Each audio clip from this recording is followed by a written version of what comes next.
down here by A.J. Foyt's car. He's about to put on his helmet. A.J., 3 times is the charm. You think you can pull it off a 3rd time? I think we got a good team. We got a good crew, and I think we can. We're just going to try to stay out of trouble and wait till tomorrow, till about 12 hours in race, and see where we're running. A.J., you got 3 Indianapolis car drivers on the team. No experienced road racers other than yourself. Is that going to make a difference? Well, they're pretty experienced. They ran pretty good on the Indy cars on road courses, and if they can do that, they can drive these. You look calm and cool. Well, I feel pretty good. You know, like you said, 3 times is real hard, but that's what we're here for. Okay, good luck, A.J. Foyt, and now across pit road to my colleague, Jerry Garrett. Well, thanks, Chris. I kind of like the 24-hour race. It's kind of an excuse to stay out all night and party like grad night in high school. It's kind of fun, but a responsible party with an opposing viewpoint. Series champion Al Holbert. You don't like these very much, Al.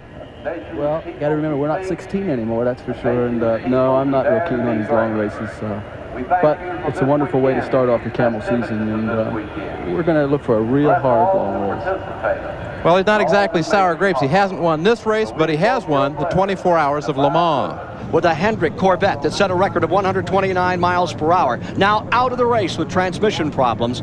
The new pole sitter is car number 86. This is the Bruce Levin car of Redmond, Washington. The co-drivers, Ireland's Derek Daly and Bob Wallach of France, a former winner. Going to the 2nd starting position, it'll be car number 16, a Porsche 962, Ron Dyson's car, former SCCA champion, with Drake Olson aboard, now takes over in the 2nd starting position with the elimination of the pole sitter. Drake Olson, the 85 sensation, is in that car, and so is Price Cobb out of Formula Atlantic competition.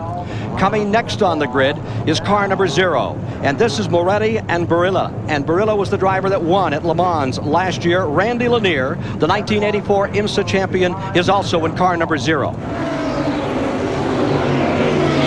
The field under green, and the 24 Hours of Daytona is away. Twice round the clock on this 3.5-mile course. 9 turns.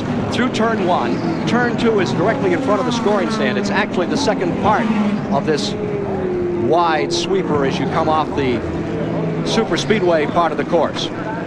Great deal of discipline required at this part of a 24-hour race. Willie's used to driving the Trans Am cars where, you know, you've got to get the thing 1 in 100 miles. You tend to take chances in that type of racing. In this sort of racing, there's absolutely no point in taking a chance. But when you're in charge of an 800 horsepower car, it's kind of hard to tell the driver, don't take a chance. Well, it's hard to, you know, because, you know, your adrenaline's flowing. You want to get out and get racing with people, but you know you can't run too fast because you got 24 hours. Live on the Superstation, WTBS. Start of the 24 Hours of Daytona. 22nd go, up onto the banking for the first time. Beginning to unlimber, and this is the one time when you don't want to get over anxious out here. Well, that's true, and young Drake Olson from Connecticut's got a good lead already in his first lap in his Porsche, and of course he's obviously very thankful that the BMW is in the truck on the way to Michigan, because he knows that by now he'd be about that far behind us. Again, Cyril Vandermerver, who qualified at 121 miles an hour with the Hendrick Corvette. They had transmission problems. They had gone through 2 transmissions by yesterday. Today they developed another problem in the morning practice, and the car will not start. And that's a terrible break for American racing fans. They were hoping with Doc Bundy aboard, he was telling me yesterday, to get in 3 hours. Anything over 3 hours to them, they would deem a success, because that's as far as the car would run. Not to be the case. Very potent car. I drove that car 2 or 3 times last year, did a lot of testing and development for them, and it's a tremendously potent car, and that Chevrolet V6 has got a good future in this sort of racing. Olson builds up a tremendous lead, and now you're with the Jim Busby car. Smoke coming out of Bob Aiken's car already. Bob Aiken's car is pulled up into 3rd place. Hans Stuck aboard in the red number 5. And here we see Drake Olson coming out to complete his 2nd lap with an enormous lead over Bob Wallach, who I'm sure is playing it cool. Bit of a dogfight there for 3rd, 4th, 5th and 6th spot. The 3rd place car at the present time has been switched around, and coming to the line, I think we'll see Paolo already. Barilla has passed the Hans Stuck car. Stuckey here, back to 4th. World Endurance Champion, and obviously trying to get his IMSA, 86 IMSA season off to a good start. Here comes Al Holbert down the inside, making a pass. Holbert in the 14 just sweeps up underneath and takes a position. Al being a bit of a brave boy in a 24-hour race doing that. I'm in the Dyson pit, the leading car, number 16, with Drake Olson at the wheel. He's opened up a 5-second lead on the field, and that's a bit of concern here because everyone says a 1-minute, 50-second lap is the way to do this. He's turning 145, 144s. However, Olson is running his own pace. They've told him to run a pace that's comfortable for him and comfortable for the car, but they didn't think it would be this fast, this early. Back to you. Well, there you see the lead car, and for a moment he was in trouble there. He threw it all the way to the outside and then picked it up again. Olson leading by 10.5 seconds here. That's a pretty good lead this early on, and if he's comfortable, though, that's the thing. As long as he's confident that he's not overstressing it, overstressing the brakes, making a hash of the gear shift and so on. I mean, if that's the pace he wants to go at, it's better to leave him at that than try and force him to slow down. And now the Jaguar has moved around Holbert in the number 14. It's going very, very strong. They're willing to gamble a little here. The Tullius Jaguar picking up still another spot, closing through the field, moving around number 14 to take third. Bruce Levin's number 86. Definitely not there, because here's the Jaguar. The Jaguar is now second, Holbert's third, and Derek Warwick's third, a fourth, I'm sure. That's the Bruce Levin car, number 86. Pulled out here quickly, made a run that looked like it was going to be stopped, and it has been slipping back through the field. Car out of the Great Northwest. Guy is in the garbage business out there. That garbage business would be very good to own a 962, Willie. Well, you know, there's a little trash flying around in the neighborhood, so and he's managed to pick it up and make money, so he can afford it. That was the Hans Stuck car having a little bit of a problem. It crashed going into the chicane, spun twice. Apparently a brake locked up on it. This is the 16 car, Rob Dyson's car, which ran magnificently at the top of the event. Then as night fell, car number 44 was having its problems, just too much downforce on the nose, and they pulled it in to work on it. Al Holbert's car was in. He was having braking problems in the night. And in the night, these were the remarkable pictures that the Goodrich car number 67 generated.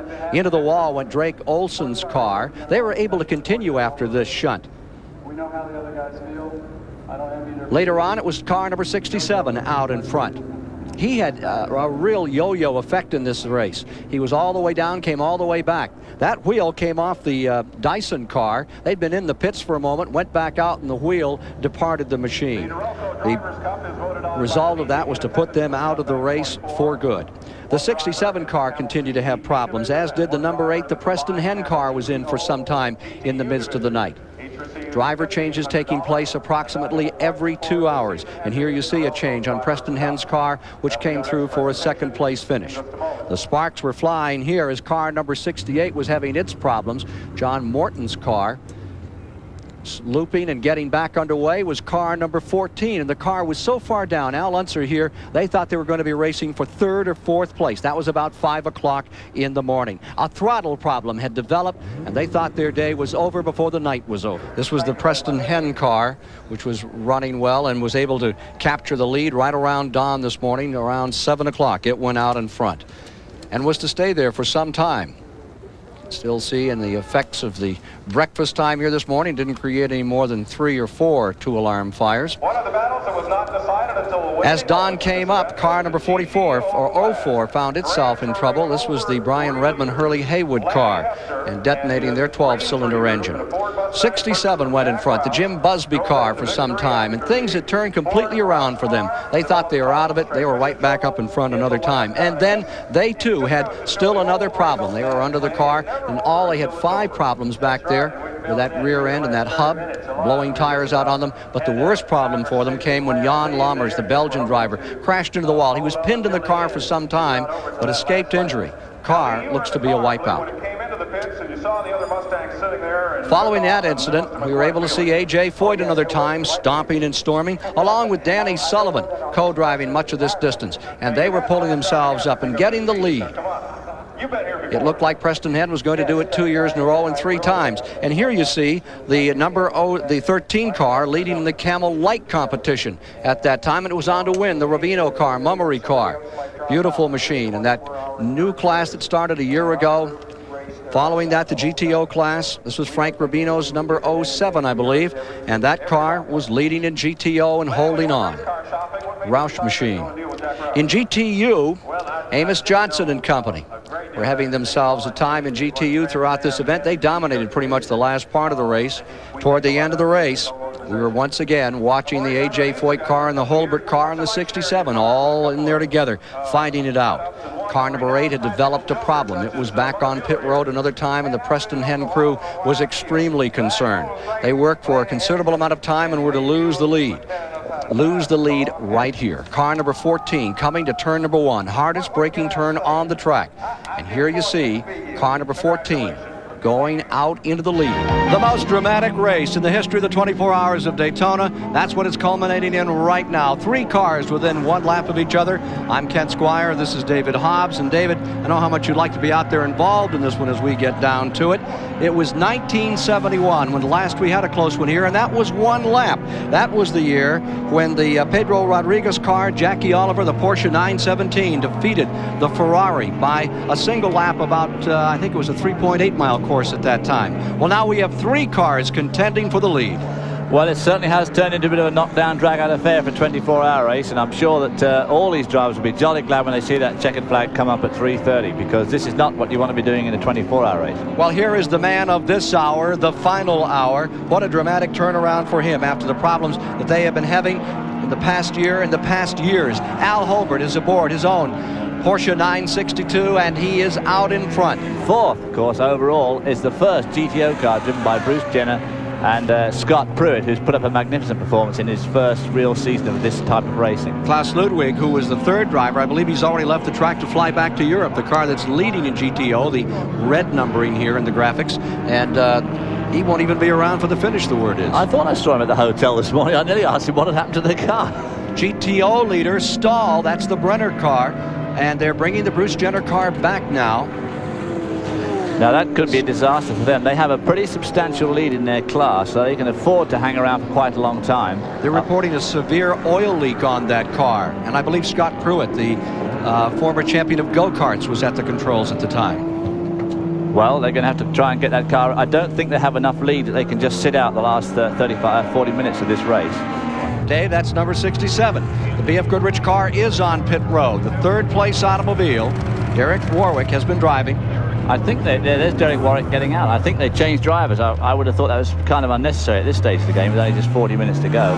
Here they are. That's a 17-man crew to maintain those 2 cars. And what a dandy job they've done.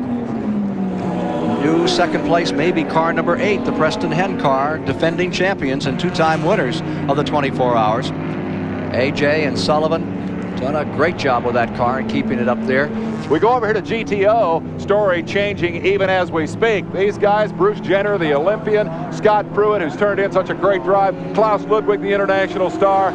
Oil leak in the final hour. Here's your new leader. It's car number 64. The guys who have emerged to surprise are Lanny Hester, Maurice Hasse, and Lee Mueller. That's a Ford Mustang. They've been the guys that have dominated in that GTO division. Those are the big engine American Thunder cars. Well, Dave, we heard an ominous noise a few minutes ago from the number 67 car, one of the 3 cars that's contending for the lead in this race. Apparently he's got a broken header, broken head gasket, something like that. It's going to interfere with his ability to catch up and try and get A.J. Foyt for 2nd place or contend for the lead. In the early morning hours on lap 423, this number 14 car coasted to a halt near the chicane. Everyone thought it was over. All hope appeared lost. Driver Al Unser Jr. said they hoped repairs could be completed in time to perhaps finish 3rd or 4th. And here they are. All right, coming down to finish it. And for Al Holbert, all those years of effort, those 2nd place runs, 76, 80, and 85, about to end. Al Holbert's car, number 14, will win the most prestigious sports car race in the Western Hemisphere. The 24 Hours of Daytona belongs to Warrington, Pennsylvania team Al Holbert, and the drivers he collected for this race brought him home a victory in the one that has always escaped him. Al, it's been 12 years or thereabouts since you came to Daytona. It's been a long try, hasn't it? It sure has. I've been second, I don't know, at least 2 or 3, maybe 4 times, and last year was a big disappointment for the guys, of course, and it's just wonderful for Lowen Brown and Holbert Racing, and of course all the people associated, my wife at home, of course, her prayers and people at home, you know, it makes a difference. How's it compare with the Indy 500? Well, I don't know. We haven't won it yet, so I don't know. I mean the race.